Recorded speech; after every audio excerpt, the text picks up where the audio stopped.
Aumentano gli episodi di violenza, sia fisica che verbale, che vedono come vittime medici o infermieri all'interno degli ospedali. Secondo un'indagine della Società Italiana di Medicina di Emergenza e Urgenza, dal 1 marzo al 30 aprile 2017, in 2 pronto soccorsi su 3 si è infatti verificata almeno un'aggressione fisica.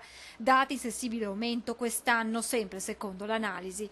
Episodi che sono stati registrati anche nella Marca. Un aumento c'è, in particolare nel pronto soccorso e nella continuità assistenziale nella guardia medica. Ci sono stati episodi e chiaramente sono aumentati un po' rispetto agli anni precedenti. L'ULSS 2 ha deciso di correre i ripari con una serie di misure. La prima è un corso di formazione che dovremmo fare i nostri operatori per come affrontare la persona che è adirata, che è agitata. Per quanto riguarda il pronto soccorso, in particolare quello di Treviso, dove ci sono state già casi di ovviamente aggressioni o simili aggressioni, potenziare la presenza delle forze dell'ordine. E poi un incremento del sistema di videosorveglianza, sempre nel pieno rispetto della privacy dei pazienti. Vengono messe nelle aree comuni, quindi nell'area del pronto soccorso dove le persone sono sedute, garantendo ovviamente che queste vengono solo valutate nel momento in cui ci sia un'aggressione.